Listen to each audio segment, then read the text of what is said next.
Sometimes when I'm thinking about us, before we got lost and we parted, back to back we would carry on and we'd do anything for what we started. But this time we could break. I'm running dry, everything's the same. We'll try tonight, but this time we're not safe and sound. Not safe and sound.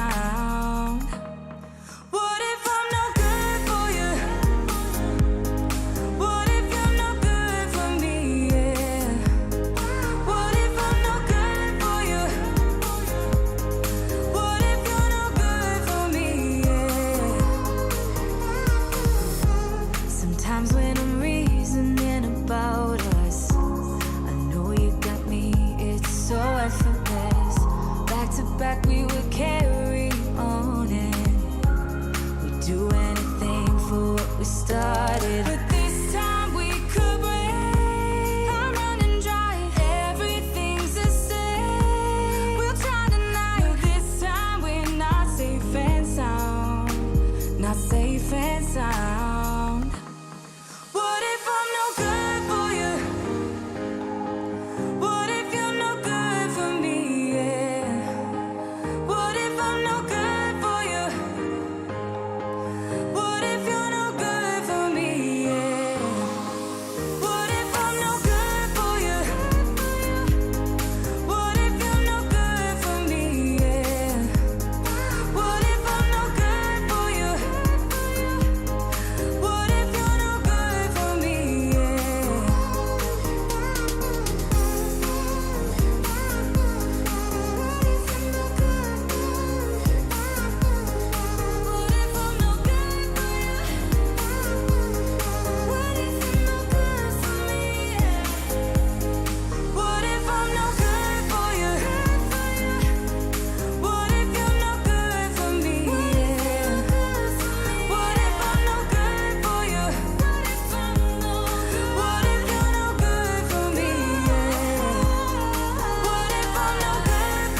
Welcome, everybody, to the news, the FPV news with JB and ItsBlunty.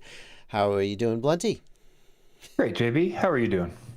I'm doing great. I got one of my favorite comments. I've been decided to start taking comments that I like and putting them on T-shirts. This comment reads, I don't know if you can read it. Too much yakking about irrelevant stuff. Too little talking about the actual goggles. So this is available over on my Teespring store. Nice. Good stuff. Thank you guys for coming out as well. Very happy to have 194 of you. That's a big start. We usually get up to 500 or 600. 194. 99. Yeah. Just keep reading numbers for the next half hour. We have a lot of news this week. We've got some big stuff coming. But before we talk about what's coming, I just want to thank all of you guys for showing up here in the comments. No, I did not make that 3D model, Kibby Cabot. That is by 0.1. 0.1 is the 0.1 Design is the guy who made it. He did one of my T-shirts as well. You can buy that same model on a T-shirt at my Teespring store as well. Links at the bottom of most of my videos. So thank you guys for coming out, and also thank you for the patrons in the Discord. We'll be hanging out and chatting with you guys. Blunty, Rat9 has noticed that you're not linked in the title. I'm sorry about that. Yeah, every time I try and do that, YouTube won't save the title. They just don't like you. I don't know why. Yeah, we got like 1 week out of it. Yeah, Blunty is, however, linked in the video description, as well as all of our show notes and links to the stuff we're going to be talking about. So, what are we going to be talking about this week, Blunty? All right, so this week we're going to talk about Radiomaster has discontinued some receivers based on FrSky claiming some patent infringement. So we'll go into that a little bit and then talk about what is affected. FrSky making more friends in the FPV community. Yeah, as if they couldn't piss more people off. Express LRS is going to be on a Whoop board, an AIO integrated. Happymodel is releasing a 900 megahertz Express LRS Whoop AIO and also a 2.4 gigahertz version. So we'll look at those. Awesome. A race is coming up, Whoop Wars Battlegrounds, here in Denver at Full Send FPV. So we'll talk a little bit about that. And I can't help but notice that Denver races seem to get a lot of attention on the news. Yeah, turns out. Yeah, so I will be at that race. But I will say real quickly, if anybody else has like cool events like this or anything, like that is news. You're welcome to shoot that stuff to us. Yeah, we'll be glad to shout it out. So news at fpvknowitall.com. Anything you want. Basically, if you want free promotion for your event, we probably will mention it on the news. Like product is a little different, but events, sure, we'll be glad to let people know about your thing. All right. Yeah. If you're interested in competing in the DCL, the Drone Champions League, the international league, you can win a seat for 2021 with their tryouts. They're doing sim tryouts for like the next, I think, 17-ish days, something like that, until the 14th of May. So we'll look at that. Yeah. I just want to brag. My team won the first week of the WeBleed Whoop Series. So yeah, we're just gonna make that a news item. Yeah. Yeah, absolutely. Good. Caddx has finally announced and shown the Air Unit. So we'll take a look at that. The Caddx Air Unit. Yeah. The Caddx Air Unit. Yeah. Which is really being made by DJI. We all know it. You're not fooling anybody, Caddx. We've got another Shark Byte update. We've got our bi-weekly update from Shark Byte. We've got a 200 milliwatt VTX we'll look at that's going to production. Do they already have a 200 milliwatt VTX? This one has grommets. Oh, we all like grommets. Yeah. Wallace is nowhere to be seen. All right, so Mars Ingenuity has gone back up in the air a couple times, and we'll take a look at that. And see what those flights are all about. You got a couple pieces about autonomous drones. Yeah, there's another autonomous drone we'll look at that's going 10 meters a second through some forest all on its own, pretty much. And we'll look at how that's happening. That's one of these videos that the minute I saw the video, I was like, this has to be in the news. But when you said, well, there's a drone and it's flying 10 meters per second through a forest, my brain just went, trust me. This, like, again, I feel like we're just watching the Terminator timeline play out slowly. When the drones are chasing us through the forest, gunning us down. Remember this video. Yeah, these will be the tools they use. That's right, robots. We like you. We'll be doing a community spotlight this week. We've got a cool 3D print and design to connect and disconnect your Naked GoPro screen. So if you've got a problem not having that screen, now you can have a screen. Yeah. Looks like Diatone has made a mistake on their DJI antennas, the same as Flywoo did.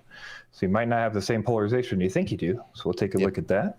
Basically, if you have a Diatone or a Flywoo quad and you're using the factory antennas and you have really bad video range and you don't know why, we may know why. Yeah.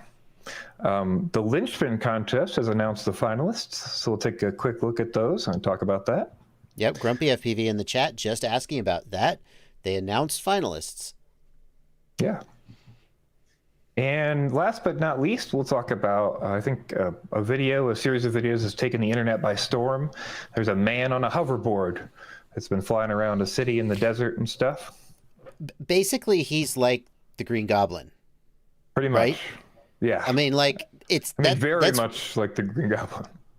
Except he isn't throwing bombs. But the whole hoverboard thing, like a lot of things have been called a hoverboard in the world, and none of them were actually really hoverboards. But this is legit a hoverboard. Oh, Quick Flash is here. Yeah. Quick Flash is here. Let's not spoil it. Those Lynchpin finalists. Let's not spoil it. one quick thing, Blunty, before we dive into our agenda, if you will, and that is Archimedes in the Discord wants us to point out quickly that TBS is shipping the Tango 2 now.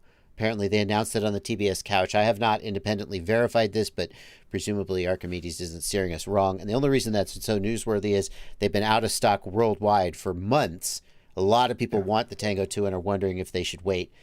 Apparently, they had to make a change to the display because they had a problem getting the screen, so they use a slightly different size screen.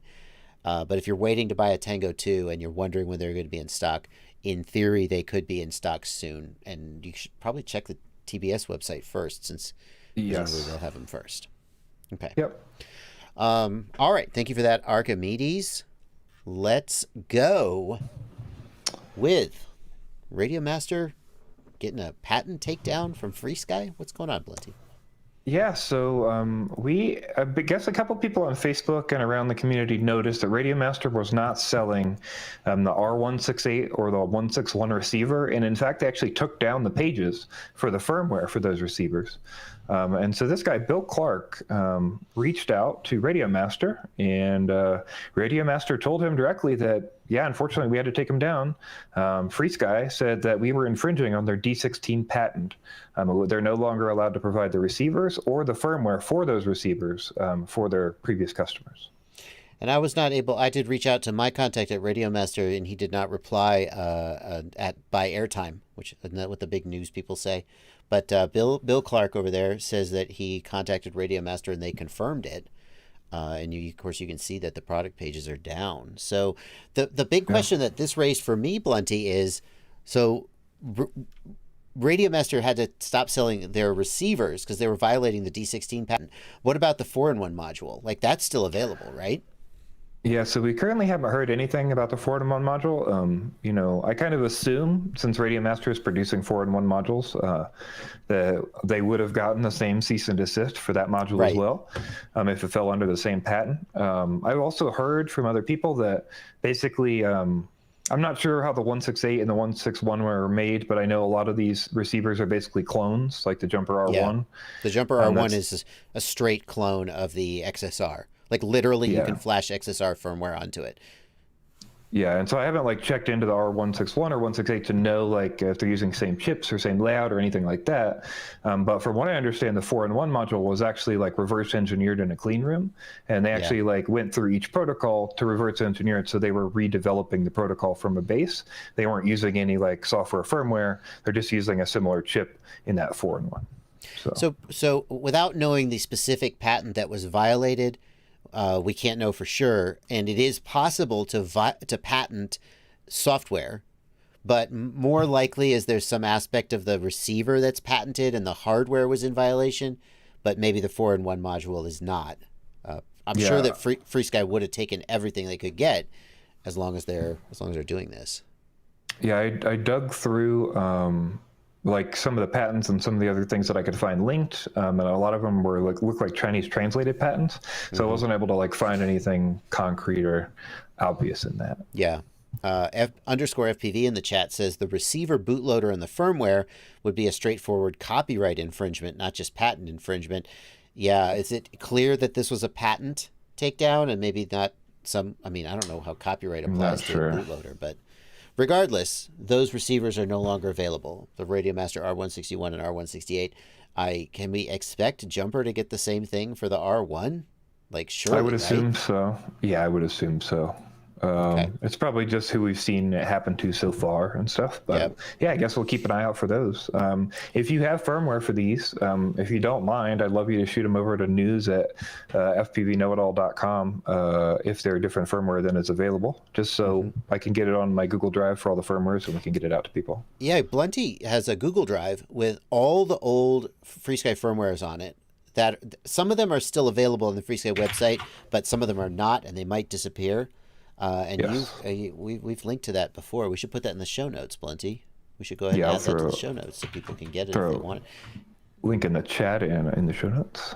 But if you have any of those firmwares for any of those receivers that got taken down, then send it over. And then also, Yeah, go ahead. Yeah, and I'll go through and try to grab some of the jumper stuff and all that jazz to make sure we have it all. You know, I actually can't add that in the show notes because we're right at 5,000 characters for our video description. So I'll go back afterwards. Oh, I'm going to have to add the timestamps too. I'm going to have to delete a bunch of crap out of the show notes to get it under 5,000. Anyway. Two wordsy this week. All righty. Eric Toft says, I wonder if FrSky is starting to worry because their market share is going down. I mean, there's no doubt that Jumper and Radiomaster have to be taking a bite out of them. Even if you think they're just the fact that they're there at all means they have to be taking a bite out of them. So maybe they're worried. I don't know. Oh, no, I won't be able to get any more D16 receivers. Whatever will I do? Is that convincing? Maybe you'll use the next thing on our news item here, our news list. Good segue, Blunty. You'll use Express LRS. That could be an option for you. So Happymodel has announced there's a new Whoop board coming out. And we actually have another link in the show notes to a Nick Burns video, but we'll take a look at the Whoop AIO here real quick from Happymodel. It's basically, this one is 900 megahertz on a Whoop AIO. And you might ask yourself, what... Yeah, why do you need 900? Oh, yeah, like I'm going to go 60 kilometers on my tiny Whoop, right? Yes. However, it is an option if you wanted it. And the other thing, somebody pointed out the nano long range is a good option for this. Yeah. You definitely won't run out of range on that for sure. So your video is going to be a limiting factor. But it does look like within a month or so, we'll also be seeing a 2.4 gigahertz version of this, hopefully with a ceramic antenna on it, to do our 2.4 gigahertz version. But yeah, this is pretty exciting. I think everybody wants integrated receivers from these nice companies, Crossfire and Ghost and stuff like that, and we're slowly starting to see some of those ideas creep in, and people are doing like castellated pads or the pin headers to solder onto boards and stuff. It's cool to see this integration, and Happymodel's running with it. Yeah, absolutely. And I love the fact that whether you trust, some people have said, do you really trust Happymodel to your long range quad? And whether the answer to that question for you is yes or no, there's no question that other people are paying attention and taking notice. And some of these ideas, once demand is demonstrated, other companies will follow suit. And so it's really great that the Express LRS project is out there doing this, that Happymodel's doing this. And whether you choose to use that or use something else, it's good for FPV. Is this good for FPV? Yes, it is. Yes. So that's really slick. Let's see. Would you be happy if your embedded system was cloned and the clone used your binary? Said Tavi Tuisk. No, you're 100% right about that, Tavi. I mean, I'm not saying this is a case like they say in The Big Lebowski. You're not wrong. You're just a jerk. And in this specific case, FrSky is right. I don't know. It's hard. This is a hard one because like there's stuff about enforcing patents, stuff about enforcing copyright. I know some of that stuff like goes away if you don't actually enforce it. So maybe there is some of that requirement from their business. Maybe they're just doing this out of spite. Maybe it's like maybe they're like, hey, don't use our shit. Like, why are you doing that? Yeah. I don't know. There's a lot of things where I think my angle on this is like, hey, this comes in with all the other anti-consumer things you've been doing. Right. ACCST2 access, like, and not access OTA, which was another thing. And then like, yeah, there's just a whole bunch of reasons why you're taking D8 away from access radios. Yeah. This is the end of a long stream. If this was if TBS did this, so if Radiomaster had Crossfire receivers and TBS was like, stop it, they would have so much goodwill. I mean, some people would scream about it, obviously, but I think in general, certainly they would get a pass. It immediately feels more understandable to me. Yeah. When you say that. So. Yeah. And FrSky, well, anyway, moving on. I just want to say, Jamie Bowers in the chat says, FrSky got tired of screwing its customers, so decided to screw people who aren't its customers. That's pretty funny. FrSky makes good radios. They make good radios. Yeah, that's true. I'd love to put a Ghost module in there, put a Crossfire module in there. Yeah. Riot 9 says, we missed the biggest news of the month. TBS is shipping some orders with a fidget spinner. Oh, snap. How did we miss that, Blunty? Fidget spinners. I don't know. I gotta be on my shit. All right. Well, speaking of tiny whoops and racing, we've got some news about tiny whoop racing, and actually we've got 3 pieces of racing related news. What's the first one? All right, so Wars Battlegrounds is a race. They're going to be 96 pilots going up in a big race May 29th to the 31st in Denver. And if you want to race a bunch of people with whoops and have a good time, man, this is the place to do it. I will be there, so if you wanted to meet me, you could probably do that. There's going to be a local freestyle area. There's going to be $4,000 in prizes. There's going to be team racing and solo racing. Yeah, all kinds of cool stuff, man. It seems pretty exciting. So Jesse Perkins will be there from Tiny Whoop. I know he'll be at the pits area. He's going to be doing some games and line of sight and stuff. What the? This guy is so fast. No. No. Those gates were tiny. Stop it. I know it's Tiny Whoop. I've raced Tiny Whoop races. The gates were bigger than that. This guy, who is this? That guy is so fast. It's probably T-Dog. It could be a couple of our races. We've got a couple of fast guys, but that's probably Tristan Treft. He's a local guy here. He wins all the races. So. Oh, crazy, dude. Crazy. I was going to ask you, Blunty, are you that fast? But we're actually going to talk about how fast you are in just a minute. All right, so there's links. There's links down in the video description for how you can be a part of this. It is a local event to Denver, so you're going to need to get to Denver, right? This is an online event. Yes, local event to Denver. There's local accommodations in the area and stuff. You can get in with other people, I'm sure, and stuff like that. And this is a Full Send FPV, local place in Denver. You can go fullsendfpv.com for tickets. So, yeah, pretty cool. I'm excited to see you guys out there. They've sold like over half the tickets already, so there'll be at least like 50, 55 pilots there. Hoping to hit 96 would be really cool. So, love to see you there. All right, awesome. Well, from an event that you can only win if you show up to an event that anyone can win as long as you have a computer and the ability to run the DCL simulator, DCL tryouts are underway. And in case people don't know, DCL Drone Champions League, mostly based in Europe. They race real life, mostly in Europe. Am I right about that? I believe so, yes. Yeah, definitely international stuff. So pretty cool league. So go ahead, Blunty. It's like team-based racing. They have current teams out right now. So if you want your chance to be in one of these teams, you can join the DCL draft. So that's right now in the sim. You race 4 tracks. You race those as many times as you want. You're going to get as the fastest time you can get. And if you're in the top 200 on Steam, top 50 on Xbox, top 50 on PS4, you can even do this from consoles.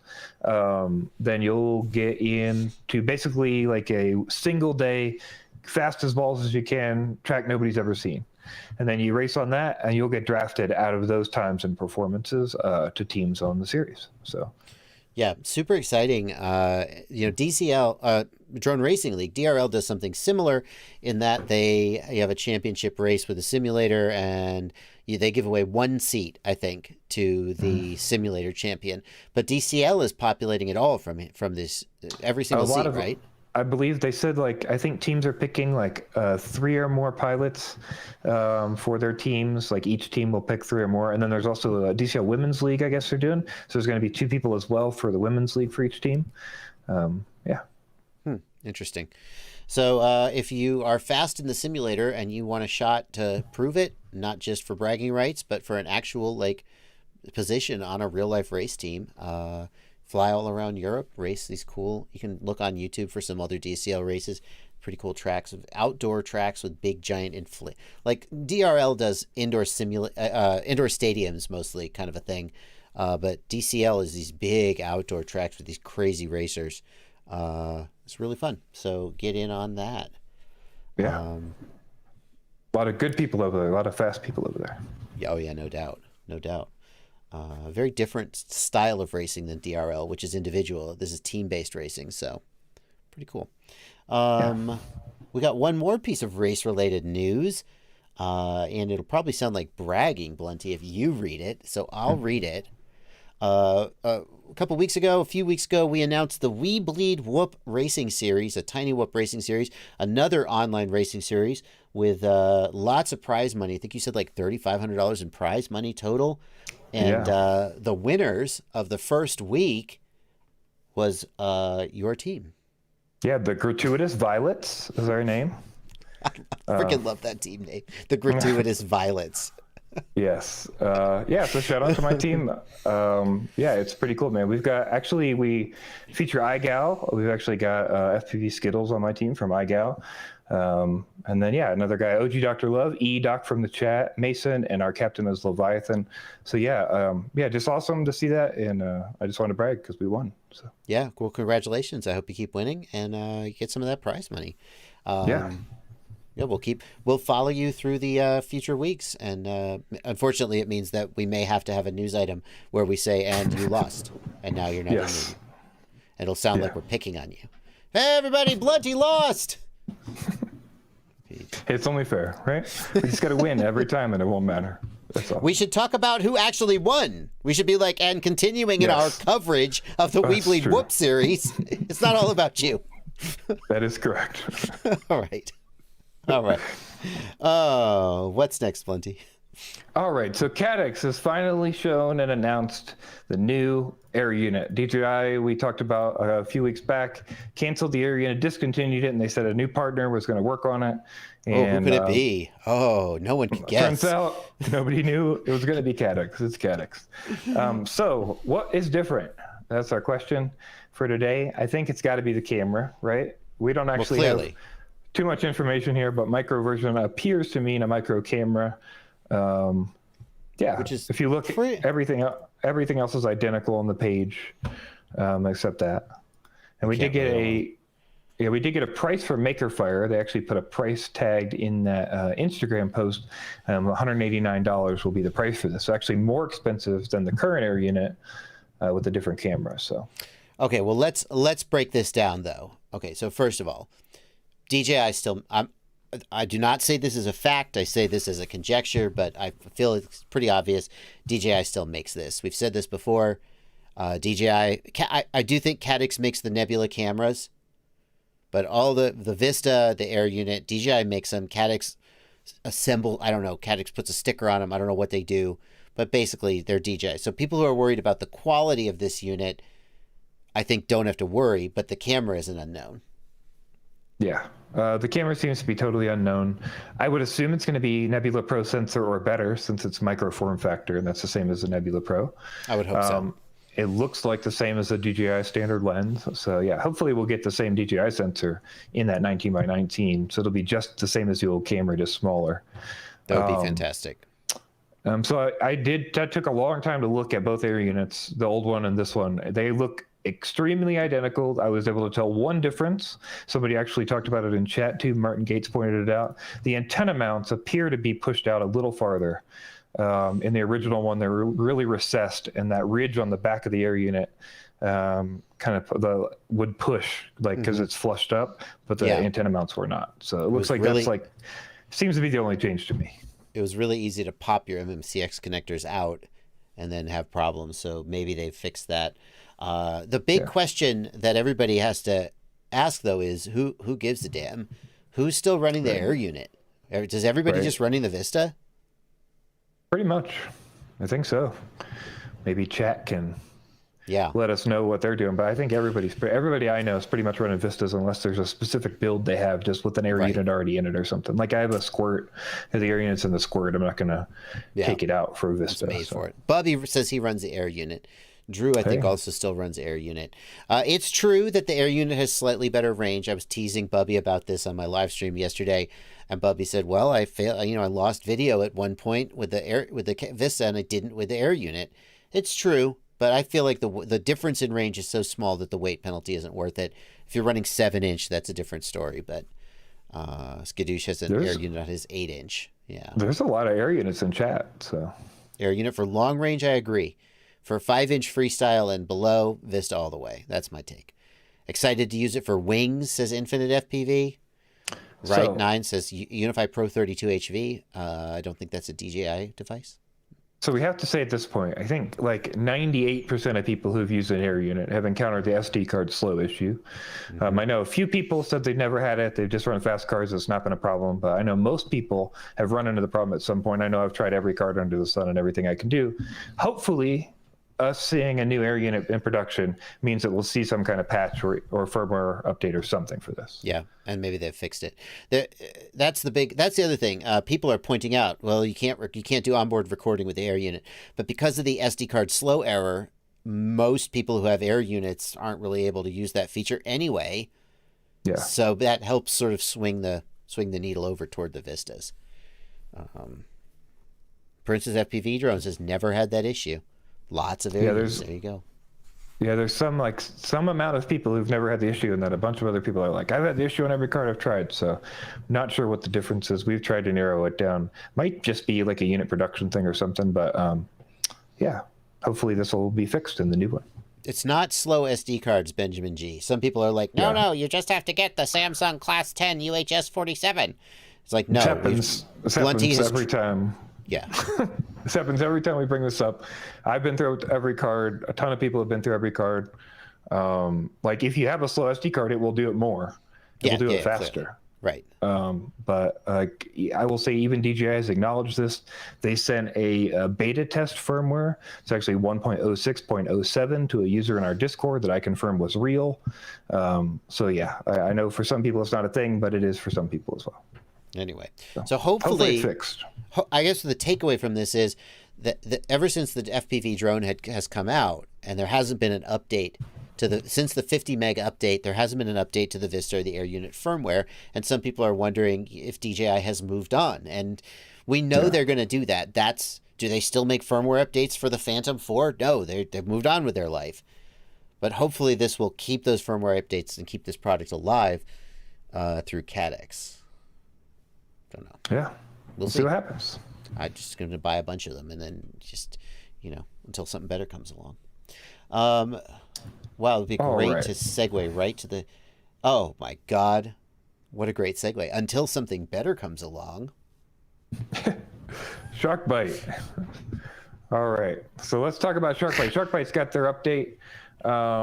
They've got I guess the big news in this one is going to be that they've approved their new VTX for production. So they teased before that they had a 200 milliwatt single board VTX in production, or getting ready for production. And now they've pushed it to production based on IC shortages. They're guessing sometime in summer that they're going to get it out to people. But it's basically a grommeted 200 milliwatt VTX that sits on a 20 by 20. Let me get that up. Just show this email.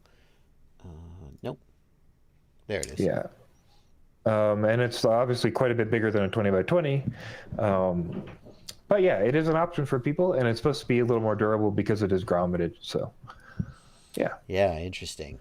I almost feel like it's a worse form factor than the older one, which was more square and maybe easier to mount. But, yeah, okay. All right, it is what it is. I heard a rumor that they were going to make the 500 milliwatt VTX in a single board design. I thought I heard a rumor, but I guess not. I think they said before they were going to look into that and see what they could do to get it down in size. I don't know that we've seen any announcements about that. Some of the other things they talked about were people complained that it wasn't MP4, that it was that weird TS format for their video. They're saying that they're choosing that so that the last second of recording will be there in case you crash, because the MP4 needs to close. So currently they're sticking with that TS format. Can't you just convert? I mean, like, I know you can't import that TS format into like Premiere or whatever. Can't you just use a tool like Handbrake to convert it to an MP4? Like I've used those files before. I think that's what I did. Yeah. And then so the other couple things here is that they were complaining basically that nobody replied. They last week or last 2 weeks, they asked for people to talk about the cable distance. So everybody complained like, hey, I want this cable or I want that cable or whatever. It's not long enough, that sort of thing. However, nobody sent them any emails or told them how long they wanted it to be. So they're asking like, hey, please tell us if you care about how long these cables are going to be so that we can make the ones you want. Yeah, I'd rather just complain after you do it that I didn't like how you did it without giving you any input or feedback. Yes. That's my style. And then the other thing they wanted is they really want feedback to know what you guys want the choice of. So on their digital goggle, they're only going to have one HDMI port. And so that HDMI port is either going to be HDMI out so that you can share your video feed out to people, or HDMI in so you can put whatever you want, simulator, base stations, whatever, into the goggles. And so they want to know which you would prefer to have. Then I think there's a clear answer depending on who you are, which is if you are a typical person, you probably care maybe 50-50 about HDMI in so you can like watch your computer screen or watch your simulator. But if you're a professional, you absolutely need the HDMI out to be able to use that on set. There are far fewer professionals and many of them are running DJI, but I think there's no question that HDMI out has to be the answer if you want to target the professional market. Yeah, I think that's kind of a no-brainer. I hope most of their feedback is going to be out. I think most people are saying out. And to me, that makes the most sense. If you can't do both, you kind of have to do out. So. Well, and that's what nobody is saying on the DJI side. Can we have HDMI in so I can use it with my simulator? Like, I've literally not heard anyone ask that. Everybody wants HDMI out over on the DJI side. Even non-professionals. They just want to put it on a screen. So I feel like out is the clear answer. But good that they're asking. Kyle K wants to know what's the deal with this one-way HDMI. The thing is that a given HDMI bridge chip can either be an input or an output, but not both. So basically, they would have to put a second HDMI plug on the goggle, and they don't want to do that. So and then you'd have to have some kind of way to detect, or you'd have to have a switch on it or something to switch the input. So you could just have two HDMI plugs, one in, one out, theoretically. Anyway. Yeah. All right, Fat Shark, thank you for the update. By the way, Blunty, I have a Shark Bite quad made by, I didn't make it, no. Mr. Shutterbug made it. Little toothpick that he sent me, and I was going to fly it. I actually was just about to fly it when I realized I had to come in and do this stream, so haven't flown it yet, but looking forward to getting to try that out. That's exciting. That is basically the lightest toothpick you can get with digital, so that is pretty sweet. Yeah. What does my shirt say? Nestor Zaharopoulos. Check out the very beginning of the stream, Nestor. You can go back. I talked about it at the beginning of the stream. All right. So we brought you a previous story about the Mars Ingenuity, the drone on Mars that NASA's been flying. We showed the first flight of it. So now we've got two more flights. We've had a second and a third flight. On screen, you'll see the third flight. There it is down there in the lower left. There it is. It's taking off. Yeah, so this one's going to go 15 or 16 feet in the air, and then it's going to go 164 feet downrange at 2 meters a second on Mars, just over half the length of a football field. Bye. And then it's going to come back into view and land. I mean, this is, again, we're looking at freaking footage from Mars. It's just really cool.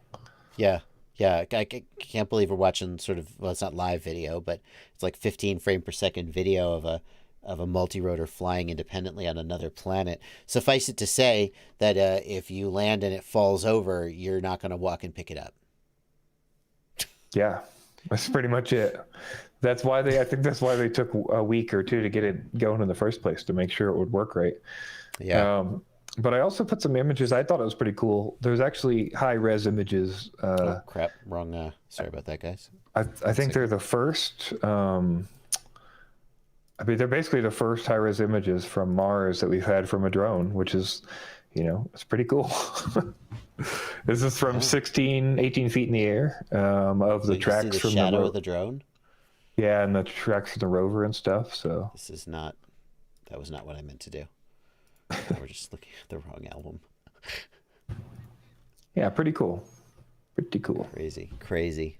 So I think they're going to keep doing flights on this. They've still got stuff they're going to do. They're just getting a little more adventurous with it over time. So yeah, now the rover can see where it wants to go and look at things that it doesn't have to take a month to drive over to. Pretty freaking sick. Pretty neat. And this will just do so much for future missions too. Now that they know what they're doing. Yep. Really slick. Really cool. Speaking of a drone flying itself autonomously, I found a video. Someone forwarded this to me at news.fpvknowitall.com, and unfortunately I don't remember who it was. I should put that in the notes when I send them to you, but maybe next week. This is a high-speed, 10 meter per second autonomous drone flying through the forest. It's a 1-minute video. It's a big freaking drone too. Yes. And check this out. Check this visualization out. So here's the forest. It's going to fly itself autonomously through this. Yeah. Remember, nobody's controlling. Yeah, nobody's controlling it. They just told it to go forward. Look at this freaking pathfinding logic it's using. So it's using LIDAR. It's actively mapping with LIDAR, and it's using AI to decide all the pathways that are possible. It's mapping all the trees, heights, locations of everything. It's wild. Just unreal. And it's not going slow. No. They even show at the end, they show it makes a 3D map. What the fuck? Crazy. What the fuck? Unreal. Just unreal. Dude. I mean, that's some crazy mapping data. Think about it, Blunty. I mean, you could sell this drone, you could cut it loose, and it could just fly through the forest in the same way that a drone can right now go up in the air and fly a grid facing down and map. You could do a 3D LiDAR map of a forest or of a complex environment. Yeah, wherever. Just set it loose. If it could just decide, yeah. And then it could even probably have an AI to tell it oh, there's some missing thing here. You didn't see this room, so let's go find it. Yeah, very cool stuff. So. Yeah, really cool. That's it. That's just really cool. That's all we have for this one. It's really, really cool. Okay. What's next? Yeah, license drive. Exactly. Perfect for search and rescue situations. Think about it. Someone's lost and they're in the woods. You can't send a rover out there because it's too uneven. So you take a drone and you just cut it loose. Think about if they were in a swarm and had machine guns and flamethrowers and were set to kill all humans. Wait. Well, that's a movie. Wait, that was a movie. All right. Continue. What have we got next? All right. So we're going to take a look at our community spotlight for this week. Our community spotlight this week is brought to you by Nord FPV. He has got a solution for your Naked GoPro. So Naked GoPros, normally, you're removing the screen. That's part of the whole thing, right? So he's like, well, what if we could put the screen back when we need it? So he made a 3D print and design and found out a way to do that. So if you need your screen, you can plug it right back into the GoPro, do your configuration and changes, and then pop it right back out. Yeah. Pretty smart. This is slick. I've done this. I still have my old screen with the freaking wires hanging off of it. And if you need to, you can pop those wires back on and use it. But it's kind of a hassle. This makes it so much cleaner. Just really slick. Yeah, this is something you can put in your bag. You don't have to worry about breaking too much or as much as the GoPro, It'll break like a GoPro, not like a thing with a little... Right. A little cable on it. This is especially relevant with GoPro removing the ProTune settings from the app. Some of these, you would only access those settings via the screen. Yes. Yeah, super cool. Yeah. So. All right. Well, great. Thank you, Zenith FPV, for that. All right. So that was cool. Let's go over to something that might not be as cool. Yeah. So unfortunately, it looks like Diatone has made the same mistake as Flywoo, and they have messed up their DJI antennas. With some of their builds. So we had a user reach out to us. Scott Jones reached out to the news email, and he let us know that he popped open his antennas after he suspected something was going on. And unfortunately, his Mamba left-hand antenna was a right-handed polarized antenna. He checked an iFlight antenna and an HGLRC antenna, and they were both correct. Unfortunately, the Mamba was not. So yeah, and he noticed this because he had just really crappy range on all his quads with these antennas, and he was like, what's going on? And then I think on a whim, he just tried swapping with another antenna, because what do you do when you have bad range? And he remembered that we announced this, but I don't know if he specifically remembered us, that Flywoo had sent out some bad antennas. So it was like, well, maybe the antennas are bad. And sure enough, they just have the wrong polarization. So if you have a Diatone or a Flywoo, then potentially you're being affected by this. You can crack the antenna open, and you can actually see, based on the sort of direction that the spiral goes, that both of these are right-hand antennas from the direction the spiral goes. Anyway, so you can check that out if you're suspicious, or you can just ask Diatone. But there you go. Crazy. Yeah, they must be made out. the same. Must be made in the same factory, don't you think? Yeah, I kind of suspect that has to be the case. Probably the same batch of bad labeling or something that went out. But yeah. All right. Well, I'm sure they'll make it right. Yeah. Diatone's pretty good. Don't blindly trust your antenna labels. I guess that's what we've learned. Yeah, look for your results. The thing about here's the thing I like about the DJI system among many. When I test a DJI quad, like I don't need to really do a range test because we just know all the air units and the Vistas basically have the same performance. Now, you should still test range because as you see, we could have a bad antenna, but there's no wondering. Ooh, is it the Vista? Is it messed up? It probably isn't. It's probably your antenna, and that's just it. So that's nice. Yeah. Before we go any further, let me get a couple super chats. Also, Pretty Fly for a White Guy thinks your audio is much better today. I turned Blunty up a little bit. So, all right. Let me get a couple super chats. Recursive FPV, thanks for a $10 super chat. He just says, "Shut up and take my money." Just kidding. Don't shut up. You're awesome. And Ben T, thanks for $10. Mars FPV drone link based on Tachyon RX and TX. Okay, I don't really know what that is, but thank you. I did not. Yeah, I'll look. Oh wait, the Tachyon from DJI. That's a racing system that DJI used to have, was the Tachyon, but I don't think that was the. I think he's making a joke. Oh, okay. Or maybe like Tachyon, like a particle physics joke. Okay, gotcha. Thanks for $10, Ben T. I really didn't get your joke, but there you go. Why does DJI use left-hand polarized antennas, asks Chibi Kaiju. Probably to avoid interference with analog, which is mostly right-hand. That's the theory, I think. Yeah. People think of that forest in the LIDAR video as fake. I don't understand. I mean, we saw the drone flying through the trees. I don't, maybe I'm misunderstanding the chat. Never mind. Okay. Well, the next item is related to the Lynchpin Contest. You may recall some time ago, Terrence Howard came on my channel to announce that he was making a contest. What was it, $15,000? It was $10, $15, $20,000 prize for first prize to make a weird drone that flew in a weird way. What did you think of that when it came out, Blunty? It seemed pretty cool. Maybe a little low ball, but it was pretty cool. Pretty neat. You thought the prize money was a little low ball? Yeah, maybe a little bit. And I think they did up it after that. They did? It went up. Yep. So Quick Flash was saying 25K. So yeah, I believe that's what it went to. Yeah.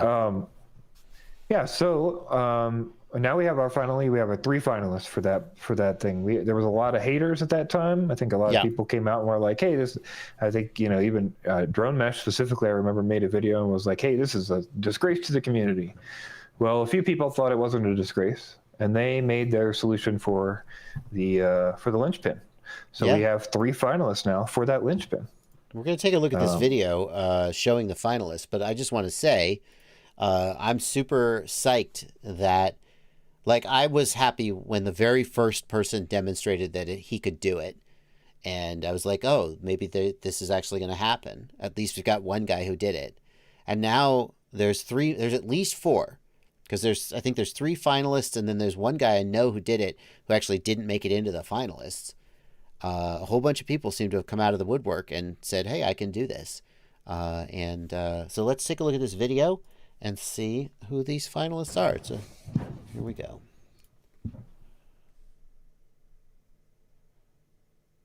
Let's see. I don't think we have audio yet. Hang on. Take a moment. Let us know who you are. Okay. Thank you very much. I am Michele. I'm a student. I'm currently doing my bachelor at the ATH in Zurich. And So here's his drone, I presume. I love projects in general.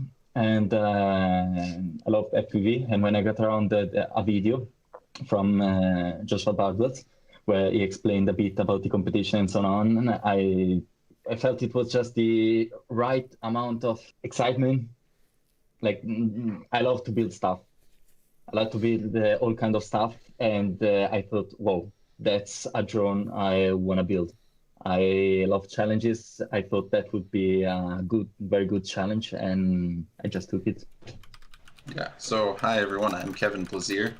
I'm currently studying electrical engineering and drones at Utah State University. He's in the chat right now. Currently an undergrad. I'm also the lead developer for the Emu Flight drone racing software.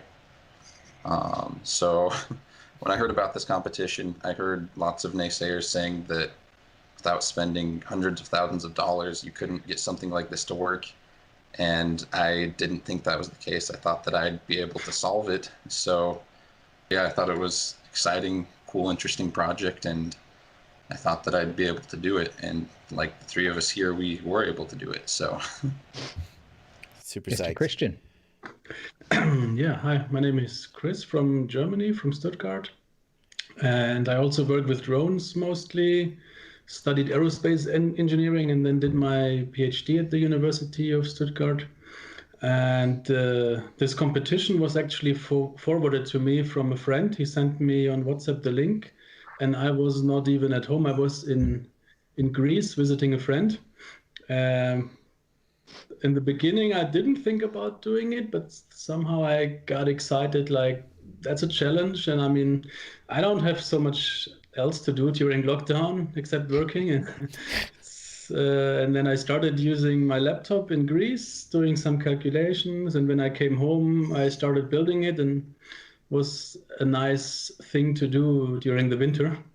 And I guess it's the same as for the others. It's the challenge that was calling me. I wanted to see if I can do it or not, or what the problems are. And yeah, it was really nice. Yeah. So, yeah, I think it's really cool. It's so cool to watch those drones fly. People are like, what's the point? And I'm like, do you see it? I don't know, but I love it. I just love it. Yeah, it's super awesome. And like you said, shout out to Quick Flashes in the chat, Emu Flight developer, putting his work in there too. But yeah, all these look pretty promising. So I think in like a month or two, we're supposed to see results from this and see who's going to come out on top and who's going to get the grant and move forward with this thing. But yeah, super cool to see the development. So yeah, Quick Flash saying it's a $25K prize for first place. And then I think it's a 10 or 15 for, I should look at the website, but it's a substantial prize for second and third place. All of these guys, I guess, are locked in, and yeah, really cool. Just really cool.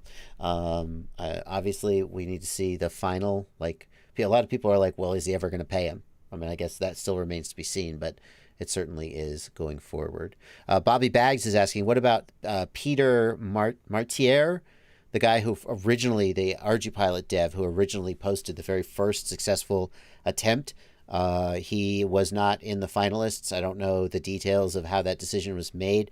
I asked about that before this stream and was told that there will be another video that they're going to release detailing a little bit more about the selection of the finalists, that may have more information about why these guys were picked and who else was potentially going to get picked. But yeah, Quick Flash says first week of May we'll have more news. So congratulations to these guys. And yeah, I'm just really psyched about this.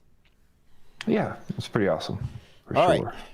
Well, we got one more Blunty. Which of these videos should I pick first and show, Blunty, to really blow these people's socks off? I mean, probably the street one. Definitely street the video. One. Okay. Yeah. Here we go. Have you guys seen this? The chances are. Oh no! Hold on. I have to kill the music. Okay. Hopefully, I don't get a strike for that, or a claim. All right. Let's see here. Blunty, are you there? Yep, I am here. Okay. I'll just make sure I didn't mute you by accident. Okay. This is. I mean, what is this? Is this stupid? Is it legal? If this was an unmanned drone, it would be completely preposterous to be flying this close to traffic. Somehow, the fact that there's a dude riding on the damn thing, that looks sped up to me. Does that make it okay? I don't know. I don't know. So yeah, I'm not the law guy, but it does seem like because he's on it, it's probably an experimental vehicle. There's certainly different rules than a drone. I don't know that this is still legal, but in the comments, he actually says this is legal. Of course, that's just him claiming this. Right. Yes, this is real, Bubby. This is real. This is legit. A lot of people are asking if this is real. This is if this is fake, boy, they've done a real fucking good job. I've seen about 10 different videos of this thing. I've got a screenshot in the bottom after we look at a couple of these. This was an FPV pilot went out and filmed him out in California. Yeah. He's been all over TikTok and Instagram over other people, like just at LA on the beach. He's flying around and some random person sees him. If it's faked, it's an extremely elaborate. It's a case where, like, I know that you can do this. Yeah. It's more plausible that he did it than that it was faked. Because it's not that hard to do. It's just extremely dangerous and stupid. So this is, he's calling his company Hunter Hoverboard Aircrafts. He's obviously been inundated with people asking about this thing. But yeah, he's finally showing it off. So I actually put links in the show notes here. I found an underside shot of the vehicle. And a couple of guys in the Express LRS Discord sat with me, and we figured out a couple of the components that were there. So this is the underside shot of it. And as far as we can tell, these are T-Motor motors and then T-Motor ESCs. I mean, I have links. I have links to both of those as well in the chat, the motors and ESCs we think he used. But so this does look very legit. It looks legit. It totally does. Yeah. And, you know, the logic for the flight controller or whatever it is, if you think about it, I mean, seems to me like the logic is not that different from a hoverboard. Like, it maintains sort of level, and then as you lean, it lets you lean to a certain point, but not past that point. It seems like the logic is, I mean, it's just a matter of putting it all together and, of course, then getting the bugs out of it. Yeah, it's like a big angle bode, sort of like a standing on a whoop, and then your leaning is the pitch and roll, you know, stuff like that. Yeah, it seems pretty cool. Cool. So I think everybody's kind of been blowing up about this. There's a couple of weird things, like, I don't know, like he says he's designing it on himself. We don't know much about his design process. He hasn't really posted anything obvious. But I did find another company called Omni Hoverboards. Omni Hoverboards put out video back in 2015. They broke a Guinness World Record for the first longest hoverboard flight by a human. And boy, the design is very similar. I remember seeing this. You can see it's smaller and it's less stable. Yes. I'd be willing to bet it's less powerful. But yeah, it's very similar design. Yeah, he's tethered. He cannot go near as far. This thing goes only like a few hundred meters in sustained flight, or at least when he did the Guinness record, he did. But if you go, I put links in the show notes as well for a shot of the bottom of this guy. I found the motor and the kind of the general design of it. You can see he used like a Turnigy Rotomax motor on this back in the day. Interesting. Yeah. It seems like a similar design, so I don't know if he had it patented and that'll become a problem or not, but you can see from an old news clip I found. This is... look at that. That's how to keep your hands out of the damn things. Yeah. So, pretty cool. Yeah, for sure. I'm just checking out these motors. We've come a long way since then in terms of motor, battery, and ESC performance, so... Yeah. Let me ask the chat, would you ride this? Would you ride this thing? Would you get on it? If your answer is yes, you're crazy. That's my opinion. I mean, like, we've all had flyaways. Like, how do you... It's got to have a dead man switch. Yeah, and he claims that if one or even two motors go out, it will sustain flight with those motors missing. So, you know, you can have a couple failures and you're okay. And then immediately you'll know and you can land it. But some of the shots he's on Instagram and some of the shots he's on YouTube with, he's like flying over people and he's like very close to people. There's like 30 people in a crowd around him that are just, you know, if like 5 of the motors picked up or they like pitched the wrong way and it just like shot in the crowd of people, it would be horrible. And so... I've seen. I mean, I don't want to sound like a nanny. Like, what this guy's doing, what he's doing, it's kind of his business, and obviously, you know, when you're doing something this dangerous, there's oftentimes things, when you're doing something at this scale, there's oftentimes a lot of stuff going on behind the scenes that you don't see in the video, just looking at the Instagram. But some of the stuff I've seen him doing, I've thought, number one, how is this like safe? Not just for you, but for the other people who you're flying near and over. And then how is this legal? If it's an experimental aircraft and not a SUAS still, like what is, I don't know. But I think we can all agree it's pretty damn cool no matter what. Yeah. Yeah. Yeah. Like MKME Lab points out that when he landed on the road, he entered the realm of traffic enforcement too. Yeah, I think like when you're landing and picking up and you're going like swerving through cars and stuff, you're going to get a lot more people bugging you than the FAA. So yeah, like if I build an electric motorbike and I ride it on the road, at a certain point I'm a vehicle and I need to be like registered and licensed and stuff. So like, I don't know, for all we know, that was a closed set and all those cars were driven by actors. That's my point. You can't know all this stuff that's going on and just assume and then, you know, freak out. But pretty freaking cool. Giz FPV says, I'm going to die one day. Might as well die riding a freaking hoverboard. Yes, sir. That's one way to look at it. It is not under 250 grams, Tracy Evans. No. Yeah. Anyway, that brings us to the end of the stream and on the end of the news for this week. Thank you guys so much for coming out. Yeah, we appreciate it, as always. If you want to, or if you don't want to, we'd appreciate it if you went and subscribe to this channel because you're here watching. So obviously you like the show. Yeah. Click the like button down there if you like the video. And we appreciate you hanging out with us, that's for sure. Yeah. Go subscribe to Blunty's channel, link in the video description. And if anybody wants to make timestamps and put them up in a comment, that would be greatly appreciated. Otherwise, I will make timestamps sometime in the next roughly 24 hours. But if you post it in a comment, I'll grab them from you, and that would surely be appreciated. That's going to do it. Oh, no rant today. Jamie Paterson, no rant. We don't do a rant every week. No, you had nothing to rant about this week, Blunty. Just feeling good. I got something to rant about, but we just took it out because I got... Do you want me to rant real quick? I got 3 minutes to rant if you want to rant. 3 minutes? I doubt you'll keep it under 3 minutes. What Unscripted rant? Unscripted rant? Okay. Short story, but basically a FetTech representative suggested that if you flash FetTech ESCs with the KISS ESC GUI, you can set the FetTech ESC on fire. Well, I mean, any story that ends with a KISS or FetTech ESC being on fire, I find plausible. Yeah. So unfortunately, like I'm flying FetTech. I like FetTech as a company. They seem great. But a user in your Discord had one catch on fire. And basically the representative said that unfortunately that is something that can happen. And it most likely happened because he flashed the ESC with KISS firmware instead of FetTech firmware because they're different, you know? Yeah. The problem is... Yeah, there's a whole separate app for FetTech ESCs. You can't use the KISS. Well, apparently you can use it and it just lights your ESCs on fire. Seems like an oversight.